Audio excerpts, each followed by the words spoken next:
So we have first checks up to $1 million. We can go a little over that. And that means we're usually leading, usually taking a board seat, setting the terms. We don't need to. Sometimes, we co-lead, sometimes we follow. But usually we're leading and taking a board seat. And so in order for that million-ish dollar check to, be a true lead, the rounds have to be less than $4.5 million for the math to work, generally speaking. So we will invest in pre-seed, we'll invest in seed 2, seed pluses, but just not usually at Series A or even like a note into an A. It's just kind of out of our math range. We reserve a little over half of our investment capital for follow-on. And I think I've said all the other stuff. Maybe last slide. And I don't know if we want to go into intros, but this is me and my partner. We both have backgrounds in venture capital before this. We have kind of complementary backgrounds. I'm the 3 degrees in engineering person. She's the biology undergrad and Harvard MBA. I was a big corporate tech person. She was more startup VP in every kind of department except for tech. And we both had our own startups at one point. And she was more very pre-seed incubator, most prolific investor at health tech before coming to True Wealth, whereas I was more standard Series A, Series B kind of VC investor. But that's us in a real short nutshell. And I think we have our contact information on the next slide, which is if you ever want to just see if your company fits our investment criteria, if we would be a good fit for you, we have a contact us page which outlines our criteria and allows you to import your company for us to review, which we review everything, or you can email our venture fellow as well at that email. Awesome. Well, thank you so much, Sarah. Yes. And let's move on to the next picture. Next up, we have Alicia Cha, Managing Partner at Anthropocene Ventures. Please help me in welcoming Alicia. Hi, everyone, and it's a pleasure to be here. You actually might hear a somewhat similar pitch to True Wealth Ventures, but with a slightly different focus area.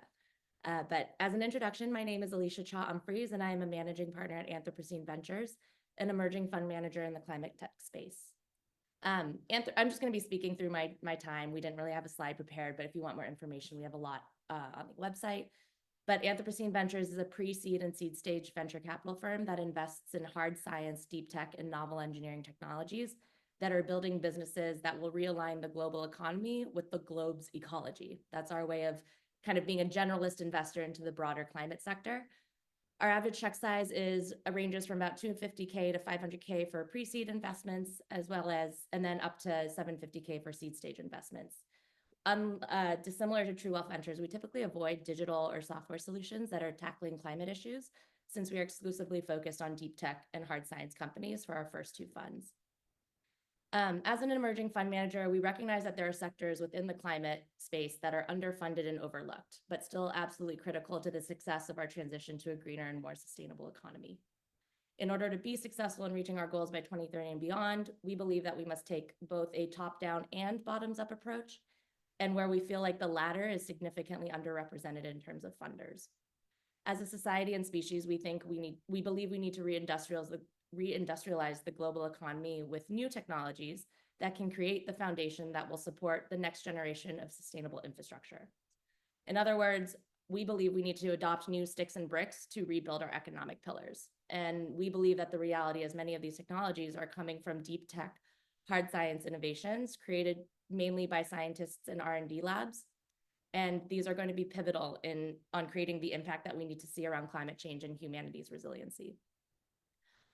But historically, as many people who've interacted with VC know, many of these innovations have not been given the opportunity to even get to market or reach scale, mainly due to a venture capitalist's aversion to the high risk profiles, high capital intensity, and long and choppy sales cycles. Not to mention, VCs also typically don't like to take execution risks on sectors where end markets are uncertain or still maturing. But we at AnthroBC and a lot of the people here as well believe these times have changed and that the end markets, both public and private, are in very high demand and very ready to adopt and deploy new technologies in order to ensure their success and relevance in a future, more sustainable world. Anthropocene focuses on this exact asset class, this pre-seed seed stage kind of pre-growth arena, because we in today's world believe that there are now enough resources to de-risk new technologies coming to market. And our firm believes that companies with proven technology who are looking at, we invest in companies that who have a proven technology, but are looking for capital to grow, scale, and convert their pilots into paying customers. We like to say that we are most excited by the overlooked hipster verticals in climate that include, but are not exclusive to, waste management, biodiversity, synthetic biology, precision fermentation, built environment solutions, heavy industry or manufacturing, agriculture, automation, and much more. You're welcome to, I encourage you to go to our website to kind of take a look at our portfolio and also see what other sectors within climate that we tend to get more excited by. But thank you all for your time, and I look forward to continuing the conversation with you all. Thank you so much, Alicia. Sorry for the slides there. We're doing our best. Nagashree's doing a great job. So now we can advance to the next slide. Next up, I would like to welcome to the stage Victoria Pettibone, who is the Chief Investment Officer and Managing Partner at Astia. Great, thank you so much. Next slide. So, well, hi everyone. It's a pleasure to be here. I'm the Chief Investment Officer at Astia, and we are investing in the future of health, climate, and prosperity into startups that include women leaders. Next slide. So why Astia as a partner to you?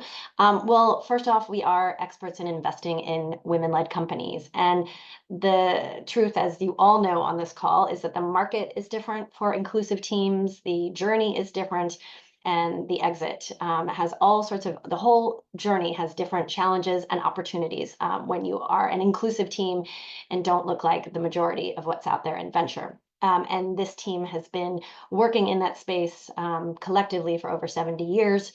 As a team, we have closed over 180 investments together, and we have 65 million in assets under management in this space. Next slide. So we are investing in the future of health, climate, and prosperity. We are a generalist fund, so the industries under that really vary. Everything from fintech and prosperity, financial inclusion, to medical device and digital health in health, and consumer and marketplaces in climate and the like. And these are some of the metrics from our current Fund 1 portfolio that we track. But really, ultimately, a generalist fund in these three buckets. Next slide. We are a true partner to our portfolio companies. One of the very unique things about Astia is that we've been in the market for 25 years. We turn 25 actually next year. And what that means is that over that 25-year journey, we've built a community of advisors who are industry experts, serial entrepreneurs, C-suiters, and we continually call upon them, leverage that expertise for our companies. We are incredibly hands-on with our CEOs. We are on the boards of 7 of the 11 portfolio companies in Fund 1, and to date have made over 300 introductions to that portfolio. And when I say introduction, I don't mean an email introducing you. We really leverage that community. We back channel the introductions. We prep the entrepreneur before the call. We really make sure that these are value add opportunities for our companies. And we invest alongside top tier funds and are very active in syndicating our deals with great partners. And actually, I'm really excited to meet everyone pitching today on the call because I look forward to syndicating deals with all of you. Next slide. So one of the things that is very different about Astia is we have a very unique sourcing and screening process. We call it the Astia Expert Sift. We don't take an initial meeting with the entrepreneur. We don't do the pitch at the front end. We do it at the back end. What we do first is take you through a series of screens that leverage that 6,000 plus community that I mentioned. We call them in to provide feedback on the application as it goes through. We aggregate the data. We algorithmically determine if you pass each stage. And so we're removing FOMO and bias and gut decision making and all these things that make it so challenging for inclusive teams in venture, to make sure that at the end we have a short list of highly investable deals, and then we go into due diligence and make an investment decision. Next slide. So currently, nuts and bolts, we are investing out of Fund 1. We have 1 or 2 investments more to make out of that fund. Our average check size is $1.5 million for an initial check size, and we reserve about that amount for follow-on. Our point of entry is Series A or B. And then Fund 2, when that is online, we will be doing more lead checks, so in the $8 to $10 million range, but also some non-lead, $4 to $5 million, again, point of entry Series A or B. All companies must go through that Astia Expert Sift. And we are okay if you are a seed stage coming through that. We do have an investor showcase at the end of it, and we like beginning to build relationship with companies, even if they're early for investment. And you will have a value add going through that because you get all the feedback from the review, and you potentially get connections both to advisors as you go through and to investors at the end, even if they're not us. And then we can track you for the A and the B. So that's just over 4 minutes. I'm done. Thank you so much. Come to our website. That's the final slide. If you go to the next slide and apply there. Thank you so much. Awesome. Thank you so much, Victoria. You did a great job. Next slide, please. There we go. Next up, I would like to welcome Pippa Goli, co-founder and managing partner of Zero Carbon Capital. Hi, thanks for inviting me to join you tonight. It's really fun to dial in and hear a lot about the investment ecosystem, a lot of which is in the US. I started off investing in the US as well in Palo Alto, and I learned a lot from the kind of sunny optimism of California, and really loved the vision and mission of a lot of the founders that I met over there. And you know, when I returned to the UK, I was bewildered by you know, the companies I was meeting and a lot of the other investors that that seemed to be active in this space. And you know, in short, the climate tech community was not as advanced as the US, and the way that we thought about impact, including investing in women, you know, nowhere near as nuanced as it is there. So fast forward a few years, I think, you know, we've caught up in a lot of ways, and I turned my angel investing into a fund, and now a larger fund. So one of the things I wanted to achieve when I started out investing was to build a company that that saw investing in balanced teams as a source of strength for the company and for our fund. And I wanted to build a team that was also reflecting that intent. So I'm a female founder for the fund, where 60% of the team is female. We're all scientists and engineers by background. And we've seen that reflecting in the fact that our portfolio has around half of our companies have at least one female founder. So we know that, you know, we're a place where women can come to and know that you're going to be taken seriously and evaluated fairly. And we think that's going to result in better decision making on our side and on yours. So similar to Anthro, we focus on deep tech, hard tech intersections. So we're looking for innovative scientific solutions that are addressing the big unsolved problems of climate change, where we think that scientific innovation can rewrite the techno-economics of a particular problem space and get rid of barriers to entry. We're based in the UK. We have one of our team members in Berlin, and we're investing across Europe.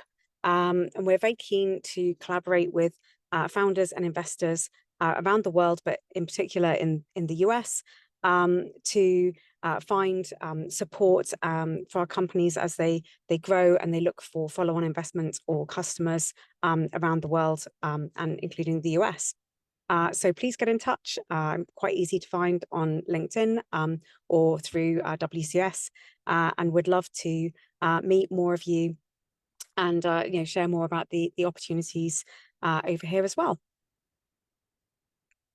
Thank you so much, Pippa. It's so good to have you on one of these events finally. All right, next up, we can advance to the next slide. Next up, we have Karen Sheffield, founder and managing partner of Pachamama Ventures. I love the name, so I'm so excited to have Karen speak today. Thank you, everyone. And we can move on to the slides. Next. Yeah, so I'm the founder and managing partner. Oh, we can stay in the first one for 1 second. Just introducing the name Pachamama Ventures. Pachamama means Mother Earth in Quechua, the ancient language of the Incas. My name is Karen Sheffield. I'm originally from Peru. In spite of my name might sound like I married an American, so my name now is Karen Sheffield. But Pachamama Ventures, we invest in exceptional founders building breakthrough climate technology companies with more than just capital. We can move to the next one, which is TLDR slide.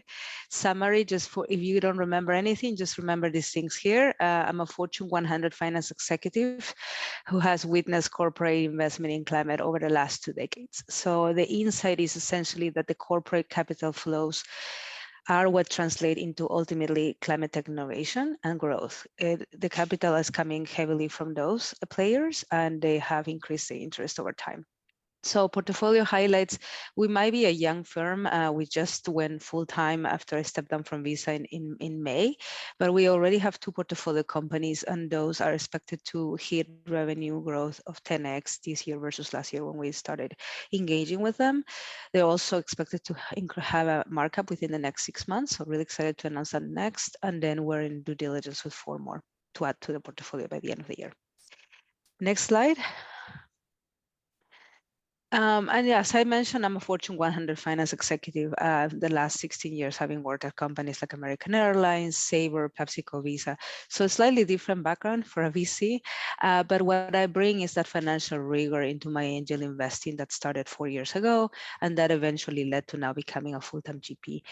Why climate? I really think that what I have observed in these legacy industries is that the need to continue doing business sustainably and really what moves the needle for those corporate players is not so much just the consumer demands, which are there and increasing, and that demand is growing, but also just their need to create deface obsolete processes that are really expensive, and not just from a purely cost perspective, but also physical and natural assets at risk.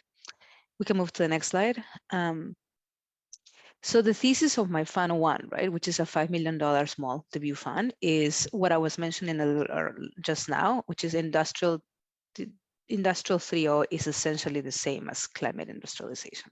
And what I mean by that is those legacy industries that sit on huge amounts of physical and natural assets on their balance sheet at risk is what it's moving the needle from that large corporate perspective. And that's what is actually motivating this shift to a more sustainable economy.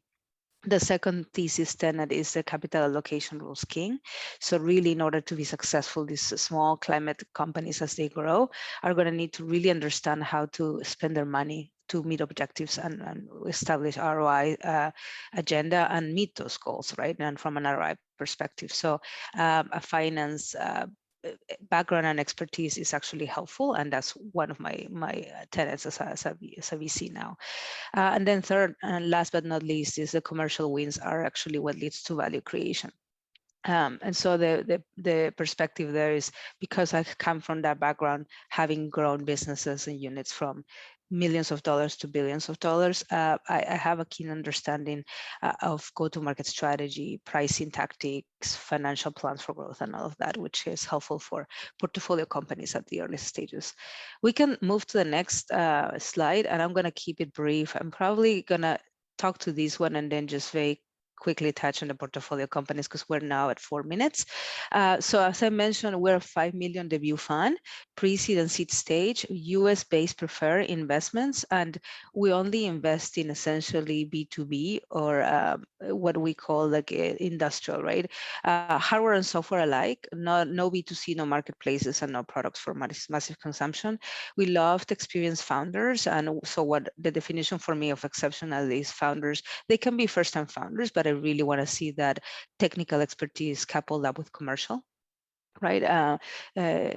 Capabilities, and then really looking for that massive material climate impact and outsized return. So a gigacorn, what it's called in some circles. We can move on to the next slide.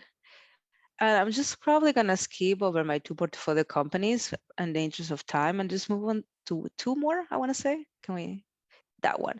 So we want to invest out of this fund into 25 to 30 companies. So that's the makeup of the portfolio. Our check size will vary from 100K to 350K, depending on whether it's a pre-seed or an early seed or hardware or software. And looking at valuations that range from 5 million, I would say 10 million, 15 million is more likely when there's a discount provided for an ownership target of 1 to 5%.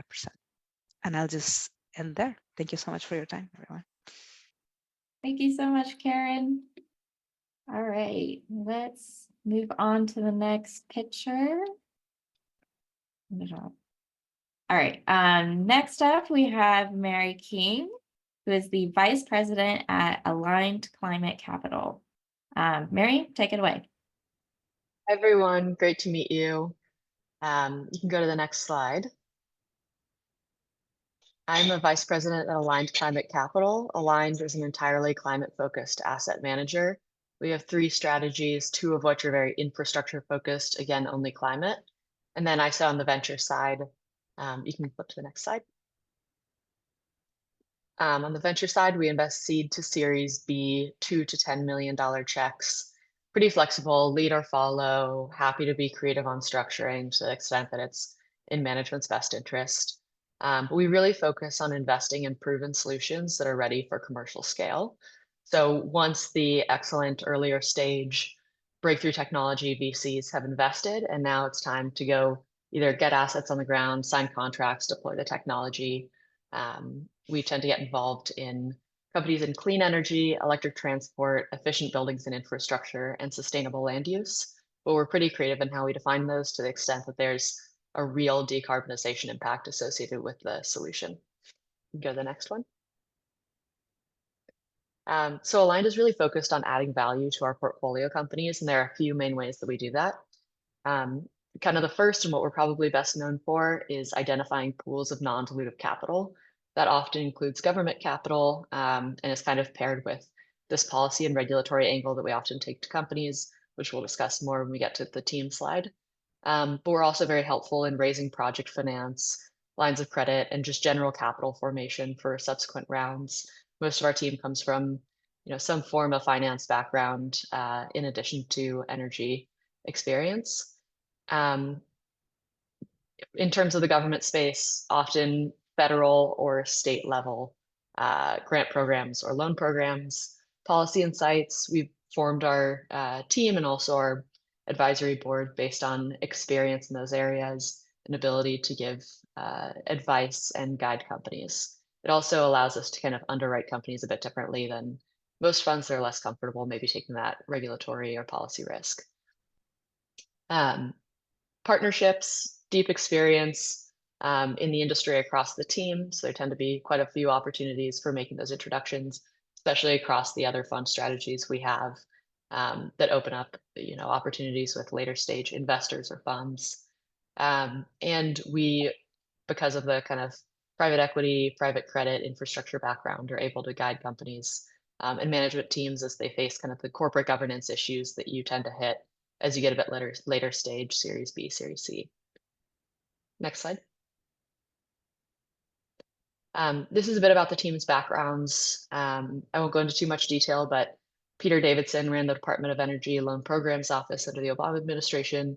Brendan Bell was kind of his right-hand person, but spent a lot of time in other roles in policy.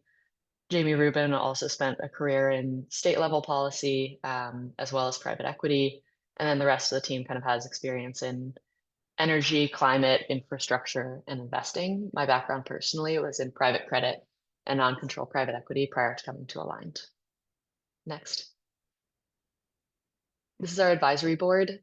We selected them to kind of hit on the key issues that we see companies most often face.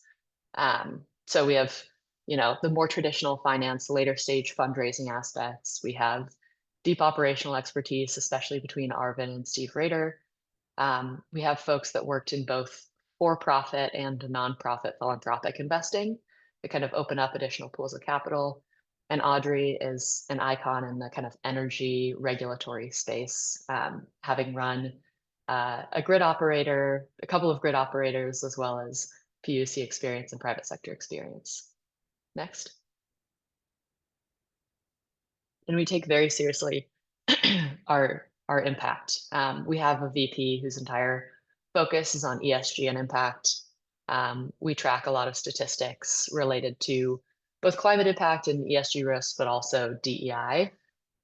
This DEI number has gone down due to exits, as we have since found out has happened, but we are incredibly focused on our sourcing channels to bring women and people of color either into the management teams as they already are formed, or find ways to invest in women and people of color. We also track to the UN SDGs and thinking about climate and social impact. However, we also track to a number of other standards, and we donate 3% of our carried interest to climate nonprofits that we've carefully vetted. I think that might be all of my slides. We can go to the next one. Okay, yeah, I think that's about it. But thank you so much. If we flip 2 slides forward, I think there should be a contact email for, it looks like, yeah, for General Aligned, if you'd like to contact us, info@Aligned Climate Capital or Mary@AlignedClimateCapital.com are best. And we'd love to hear what you're working on, even if you're a bit early or later stage for us. We're happy to try to make some connections. Thank you so much, Mary. Actually, we can hop on to the next slide. So next up, we have Ori Cifuentes, Senior Associate at How Women Invest. Perfect. Thanks so much, Anna. And thank you so much, WCS team. I'm really honored to be here representing How Women Invest. So a little bit of background on me. My passion for the climate space actually started in college. So I was a part of a program that allowed me to spend over 1,000 hours really in the weeds, literally, exploring the intersection of climate and policy. This meant 3 days a week. I was either at a farm, at a garden, or in the governor's office, really figuring out the nitty-gritty details of what we need to do to move the needle for climate change. If we can start the slides, please. I love the theme of women and female founders throughout this presentation. This slide is really powerful for us because we are female-led to the core. What this means is that 99% of our LPs are women or identify as women, as well as our entire team are women, and our portfolio only female founders, meaning they're either solo female founders or dynamic duos, where both the co-founder and the founder are women. This is what really makes us different. We will be focused on closing that 2% funding gap that really impacts female-led teams. So I know there are several definitions of that, but for us, it's really meant to be the founding team being solely women and identifying as women. And then, of course, we invest at seed to Series B, and excited to tell you all a little bit more about our team. Next slide, please. Here is our wonderful team. If Julie was on this call, she would be hitting you all with the amazing statistics that really drive what we do. For example, 50% of wealth is being controlled by women. So we are at a massive crossroads for what this wealth transfer will mean, not only in the venture space, but also in the impact investing space. Another tidbit is that 35% of returns, women return higher returns. So we're definitely one of the returns-focused funds. And Julie and Carmen combined have several years of venture experience, as well as experience really building communities. And if we move to the next slide, this is a little bit more on our communities. So we're backed by 25,000 professional C-suite senior women. What this means is that in any one piece of this pie, we have an entire network of women who are ready to help our portfolio companies scale their teams, get those grants, identify the technology opportunities, and we can really be your Swiss Army knife on the cap table. So overall, when you think of how women invest, think about the impact you could have on your cap table as you're building your generational company, and also of the champions that you'd have in your network and in your corner. If we go to our next slide. And of course, you're all probably wondering, what are our ties to climate? How does our portfolio look like? So I would love to break it down in 3 quick sectors. So we've made bets in all 3, and we're definitely also looking at companies that will help enterprises reach their net zero commitments. And also, we are big fans of food and ag. So of course, if you're building for redefining the agricultural impact in that entire food chain, please think of us. We know climate is a very, very broad term, but we really look at it from a lens of climate plus future of work. So how are we enabling the next million, billion consumers to really unlock the power that creating a sustainable environmental economy looks like? And if we go to our next slide.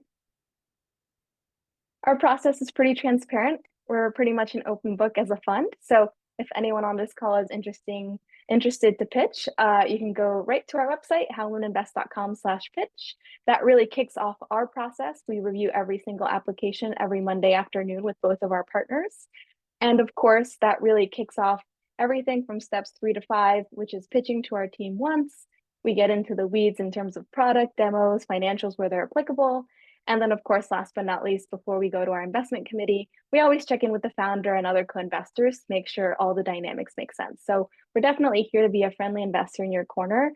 And just so you all know, we do have 2 active funds right now. We have a seed stage fund and a Series A/B fund that we're actively fundraising. So that new fund is targeted to be 100 million. We're excited to write checks at Series A and B. And then, of course, our seed stage fund, we have 5 more checks to make between this year and next. So definitely seed to Series A and B, please think of us. And that's really a big chunk of our fund. So thank you so much for the opportunity and excited to see some applications. And please reach out with any questions. The last slide is just my contact information. I'm always happy to take any calls before folks apply and really demystify any and all parts of our process and how to work together. Thank you. Thank you so much, Ari. And next slide, please. Last but not least, this is our final picture of the day. We have Rose Cox-Galhotra, Manager of Technology Management at Breakthrough Energy Fellows. No, not yet. Can you hear me now? Yep, we Yes. can hear you. Okay, awesome. Thank you so much. So thank you. I really appreciate this opportunity that WCS has given us. Again, my name's Rose Cox-Galhotra. I'm a technology manager at Breakthrough Energy, specifically for the Fellows Program. I have a background in chemical engineering. That's what my PhD is in. And Breakthrough Energy certainly has a deep technical focus. And I'm really excited to talk to you about what we're doing today. So first, I want to give you a quick overview of Breakthrough Energy because I think it kind of helps set sort of the lay of the land. And then I'll talk about the Fellows Program specifically, which is where I work. So if we could flip to the next slide, please. Breakthrough Energy is really a network of different vehicles. So we were founded in 2015 by Bill Gates, and with the goal of developing and scaling technologies that are necessary for us to reach net zero emissions globally. We do this in 3 different sort of ways. So if you look at the if you think of sort of the y-axis on this plot as like a technology readiness level sort of maturity scale, at the very earliest stage, there's discovery, which is where the Fellows Program sits. And so our goal is to find and support the early development and de-risking of potentially very impactful technologies. There's several mechanisms under this umbrella. But one of which is our sort of flagship, which is the Fellows Program. So that's a 1-year intensive accelerator designed to bridge that first sort of valley of death between early startups and their first technical validation or proof of concept and their first fundraise.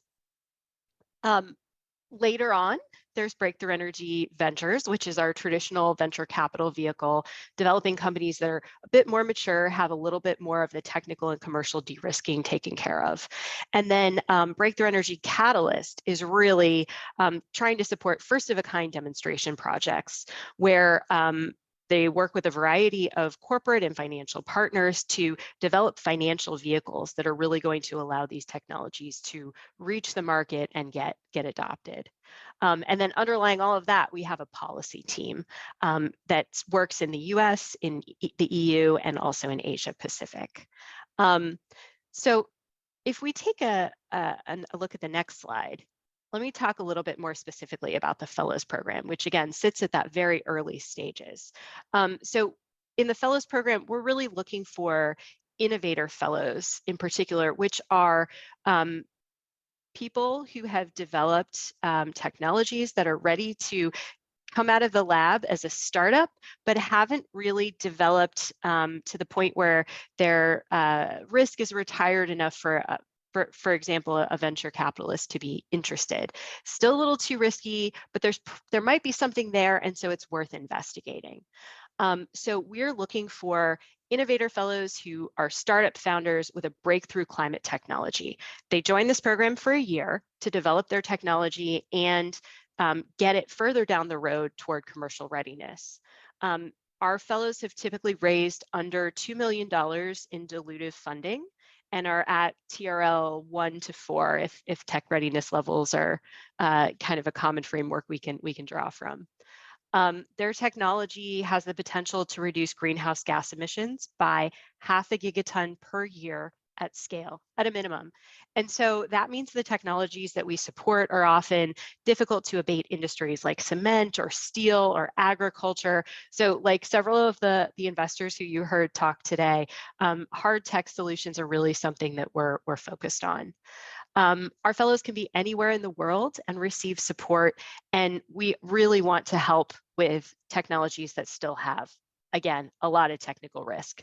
There are a lot of benefits to our program. You get $500,000 in non-dilutive R&D funding to kind of really help move the needle in de-risking. And the whole goal of the program is to try to get our innovator fellows closer to getting that next tranche of funding, whether it be grant funding or venture capital funding. Access to our network of partners, including policy, technology, partnerships, finance, markets, connection to our business fellows who work directly with the teams to support their technology commercialization aspects. And then folks like myself, so on the technology management team, we work with fellows to develop milestones that are going to help really move them along. So I should really stop there because I'm talking quite a bit, but I want to just point out that we are seeking applications for our 5th cohort of fellows. That call is open right now.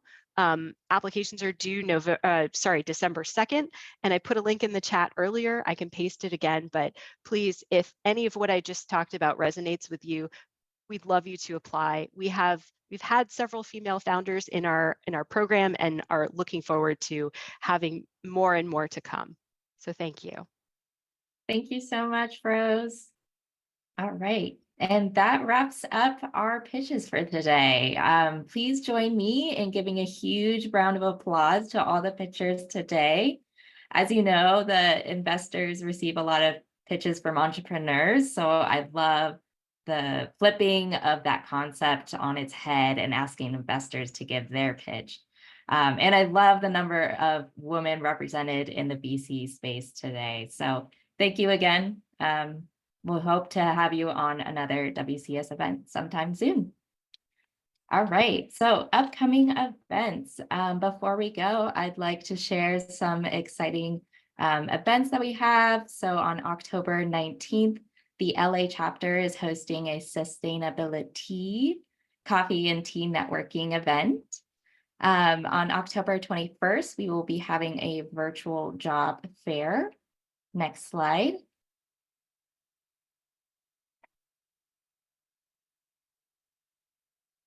Oh, One back. There we go. All right. If you are headed to the Verge conference in a couple weeks, WCS is hosting a networking happy hour. This is going to be Monday, October 28th. This is the evening before the conference begins. Come join us. Let's celebrate a week of networking and collaboration together. Also on November 5th, we will have a happy hour. If you are in France, it'll be at Chantilly. Next slide, please. And then on November 7th, we have a panel discussion on defiant optimism that will be in New York City. On November 8th, we will have a members only networking event. So if you, again, want to become a member, definitely sign up today. Next slide, please. And then on November 14th, we will be having another panel discussion on COP29. And then lastly, on November 20th, we have a professional development workshop focused on AI. Next slide, please. Thank you to today's volunteers. We really can't do these events without you. As you know, WCS is a volunteer-run organization. So thank you, Ritu on the chat. Thank you, Nagashri on the slide share, and then Denise, who is our virtual events coordinator. And next slide, please. Please give us your feedback. You can scan this QR code. All of our events are especially curated for you. We want to innovate and deliver high quality and engaging events. So please fill this quick survey out. It will take you less than 1 minute. Your opinion is valuable for WCS and it helps us to improve as we put on more events. Thank you so much again. Don't forget to follow us on social media and sign up for our newsletter. And we will see you next time.